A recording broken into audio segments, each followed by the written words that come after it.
नमस्ते दोस्तों, मैं हूँ डॉक्टर योगिता। आपका हमारे माइंडवेल होम्योपैथी यूट्यूब चैनल में स्वागत है। चलिए देखते हैं कि दांतों का हम रूटीन में ख्याल कैसे रखें और ऐसे क्या कंडीशंस हैं कि जिसे हमें प्रिवेंशन और साथ में होम्योपैथी करके आराम मिल सकता है। सबसे पहले देखेंगे कि हमें रेगुलर रूटीन में 2 बार ब्रश करना है। कोई भी जो ब्रश होता है सॉफ्ट होना चाहिए।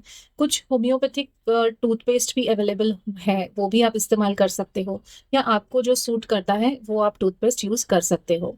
चलिए, बीमारी के हिसाब से देखते हैं कैविटीज़, डेंटल कैविटीज़।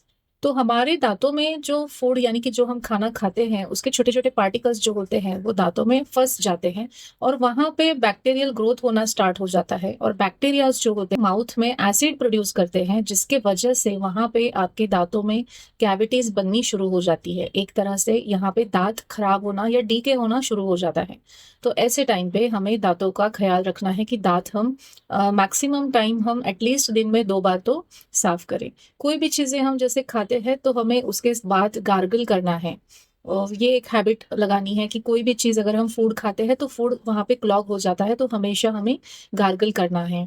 कुछ चीज़ें जैसे कि चाय या जो कोई बहुत कलरफुल चीज़ें होती हैं, वो करने के बाद तो डेफ़िनेटली हमें गार्गल करना है। रेगुलर ब्रशिंग और फ्लॉसिंग, इन दोनों की मदद से आप कैविटीज़ का ध्यान अच्छे से रख सकते हो और इसकी वजह से कैविटीज़ कम होना संभव है। इसके साथ आपको शुगर यानी कि मीठे का इंटेक वो भी आपको कम करना है।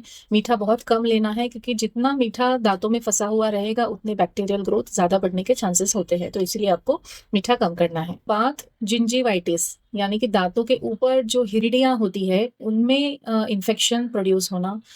पुअर ओरल हाइजीन की वजह से यह संभव है कि वहाँ पे इन्फ्लेमेशन हो सकता है। ऐसे टाइम पे कई बार वहाँ पे सूजन आती है, दर्द होता है या कई बार ऐसे होता है कि जैसे छोटे बच्चों में भी दाँत नया आता है तो तभी भी आपको वहाँ पे सूजन दिखाई देती है और उसके वजह से भी दर्द या इन्फ्लेमेशन होना दिखाई देता है। ऐसे टाइम पे दोस्तों होम्योपैथी सबसे अच्छा उपाय है और यहाँ पे होम्योपैथी की दवाइयों से यह बहुत जल्दी ठीक हो जाता है और लॉन्ग टर्म ये फिर से रिपीट भी नहीं होता है, तो ऐसे समय पे आप होम्योपैथी ले सकते हो। ये पेन में आप इंस्टेड ऑफ पेन किलर आप हमेशा पहले होम्योपैथी फर्स्ट चॉइस रख सकते हो। देन सेकंड चीज़ जो है यहाँ पे जिंजिवाइटिस। जिंजिवाइटिस मतलब जो हिरड़ी होती है, दाँतों के ऊपर वाला जो रेड कलर का सॉफ्ट स्किन होता है, उसको गम्स बोलते हैं, तो वहाँ पे भी आपको इन्फ्लेमेशन दिखाई देता है। कभी-कभार पुअर ओरल हाइजीन होने की वजह से भी ये होता है और इसमें आपको पेन होना, दर्द होना या कभी-कभी वहाँ पे पस फॉर्मेशन भी होना, ये भी चीज़ें हो जाती हैं और ऐसे समय पे आप शुरुआती दिनों में होम्योपैथी का इस्तेमाल करके बहुत अच्छा रिज़ल्ट पा सकते हो। कई केसेस में जिंजिवाइटिस बार-बार भी होता है, तो ऐसे केसेस में अगर आप होम्योपैथी लेते हो तो आपका जो है परमानेंट ठीक होने के चांसेस ज़्यादा होते हैं, तो आप ऐसे समय पे होम्योपैथी का उपचार कर सकते हो। देन इस जो है ओरल थ्रश, ज़्यादा करके यहाँ फंगल इन्फेक्शन होता है और यह कैंडिडा के वजह से होता है। यह एक बैक्टीरिया है जिसके वजह से फंगल ग्रोथ होना स्टार्ट हो जाती है इनसाइड ऑफ योर चिक्स या फिर आपके टंग पे या फिर आपके दांतों के आसपास के एरिया में, यहाँ पे आपको ये दिखाई देता है। ऐसे समय पे या सफ़ेद दाग दिखना शुरू हो जाता है, जिसमें आपको बर्निंग पेन भी हो सकता है, सोरनेस हो सकता है या रफनेस हो सकता है। ज़्यादा करके यह वीक इम्यून सिस्टम होने के कारण यह होता है और दोस्तों इसमें सबसे अच्छा जो इलाज होता है वह होम्योपैथी में है। तो ऐसे समय आप होम्योपैथी अगर पहले चॉइस पे रखोगे तो ज़्यादा बेहतर होगा और आप ज़्यादा अच्छा रिज़ल्ट देख पाओगे। चौथी चीज़ है दोस्तों, वह है टूथ सेंसिटिविटी। तो इसका कारण जो होता है, एक तो यह पुअर हाइजीन होने की वजह से दांतों के अंदर जो डेंटिंग नामक का स्ट्रक्चर होता है वह एक्सपोज होना शुरू हो जाता है, जिसका रीज़न है कि एनामल चला जाता है या फिर दांत टूटे हुए रहते हैं, तो उसका वजह से भी दांतों की सेंसिटिविटी बढ़नी शुरू हो जाती है। ऐसे समय पे थोड़ा सा भी ठंडा फूड या गर्म फूड, ऐसे समय पे पेशेंट को दांत में दर्द होना चालू हो जाता है या स्लाइटली थोड़ा सा विटामिन सी का इंटेक अगर बढ़ गया तो दांत सार होना स्टार्ट हो जाता है और वहाँ पे पेन होना स्टार्ट हो जाता है। काफ़ी टाइम पे जो शुगर इंटेक ज़्यादा बढ़ना अगर चालू हो गया तो उसके वजह से भी दांतों में दर्द होना शुरू होता है। तो ऐसे समय पे आप होम्योपैथिक ट्रीटमेंट अगर लेते हो तो वह बेहतर। तो टूथ सेंसिटिविटी, तो ऐसे कारण में दांतों में जो डेंटिन नामक स्ट्रक्चर होता है वह एक्सपोज होता है, जिसका कारण होता है दांतों के ऊपर के एनामल चले जाते हैं या फिर दांतों का गिरना यानी कि क्रैक टीथ होने के वजह से दांतों में सेंसिटिविटी बनी हुई रहना। तो ऐसे समय पे आपको थोड़ा सा भी अगर ज़्यादा गर्म या ज़्यादा ठंडा फूड हो गया तो जिसके वजह से दांतों में दर्द होना शुरू हो सकता है, या फिर थोड़ा भी खट्टा फूड अगर ज़्यादा आपने खा लिया तो दांतों में दर्द होना शुरू हो जाता है। काफ़ी टाइम पे मीठा खाने से भी दर्द होना शुरू हो जाता है कि सडन आप कोई मीठी चीज़ खा लेते हो तो दांत में दर्द शुरू हो जाता है। तो ऐसे समय पे दांतों की सेंसिटिविटी बढ़ चुकी होती है। इसके लिए आपको होम्योपैथी यह बहुत ही बेहतर और शानदार ट्रीटमेंट होगा कि जिसमें आप ये ट्रीटमेंट लेके आप आपके दांतों की सेंसिटिविटी काफी हद तक कंट्रोल में ला सकते हो। फिफ्थ देखेंगे हैलिटोसिस यानी कि बैड ब्रेथ।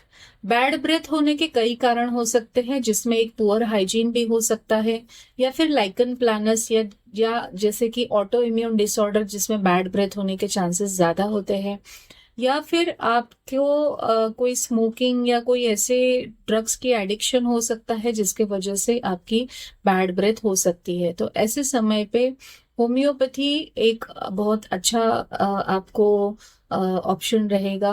अगर जहाँ पे स्मोकिंग और कोई ड्रग एडिक्शन की हैबिट है तो वहाँ पे तो हमें यह कॉज पहले रिमूव करना पड़ेगा। उसके बिना हम कोई भी ट्रीटमेंट ले तो कुछ असर नहीं होगा। तो उससे पहले आप इसको कंट्रोल करिए, और अगर वैसा कुछ स्थिति नहीं है तो ऐसे समय पे आप होम्योपैथी कर सकते हैं। जैसे कि लाइकन प्लानस में अगर ये कंडीशन है तो होम्योपैथी से बहुत अच्छा असर मिलेगा। पुअर हाइजीन कंडीशन दोस्तों, कोई भी अगर हमें बीमारी होती है या जैसे एक नॉर्मल सिंपल सा वायरल फीवर भी होता है तो सबसे पहले आपकी टंग अफेक्ट होती है, आपका डाइजेशन अफेक्ट होता है। तो ऐसे समय पे बैड ब्रेथ आना यह बहुत एक कॉमन कंडीशंस है। तो आपको देखना है कि कोई ऐसी कंडीशंस है क्या कि जिसमें मुझे ट्रीटमेंट की ज़रूरत है, और वहाँ पे होम्योपैथी एक बहुत ही असरदार तरीका है कि जिसमें आप यह तकलीफ पूरे जड़ से ठीक कर सकते हो। सिक्स्थ कंडीशन है टार्टर बिल्डअप, जैसे कि पुअर हाइजीन के वजह से दांतों पे कलर का जमा होना। ज्यादा करके यह हम तब देखते हैं कि जिन पेशेंट्स में रेगुलर दांतों का क्लीनिंग नहीं होता है, जैसे कि बहुत ही ज्यादा दिन में 10-20 बार चाय का इंटेक है लेकिन दांत बार बार साफ नहीं कर रहे हैं, कुछ तंबाकू या ऐसे कुछ पेशेंट को खाने की आदत है जिसके वजह से दांत एकदम कलरफुल हो चुके हैं, और इसके बाद पेशेंट इनको साफ भी नहीं करते हैं, दिन भर माउथ यूं ही भरा हुआ रहता है। तो जिसके वजह से दांतों पे एक टार्टर कलर मेंटेन होना चालू हो जाता है। ऐसे समय पे आप डेंटिस्ट के पास जाके उसको क्लीन अप करेंगे तो वह बेहतर रहेगा। अगर वैसी सिचुएशन है तो अगर डेंटिस्ट के यहाँ जाने के बाद भी आपको पहले आपकी सीवियरिटी देखी जाएगी, उसके बाद यह कम करने की कोशिश हो सकती है, लेकिन यह कलर पूरा नहीं जाता है। लेकिन पूरा जान रहने से अच्छा थोड़ा भी करना बहुत बेहतर होता है। तो ऐसे समय आप तुरंत जाके इसको क्लीन करिए, दांतों को क्लीन रखिए, और हमेशा कुछ ना कुछ खाने के बाद दांतों को साफ करने की कोशिश करिए। सिंपल चाय या कॉफी आप ऐसे कुछ भी चीजें लेते हो तभी भी आपको दांतों को क्लीन रखना है, तभी आपका दांतों का वाइट कलर मेंटेन रह पाएगा। तो दोस्तों ये कुछ बेसिक गाइडलाइंस है जिसमें आप एक रेगुलर प्रिवेंटिव मेजर्स और इसके साथ आप होम्योपैथी कंबाइन करके शानदार रिजल्ट पा सकते हो। धन्यवाद।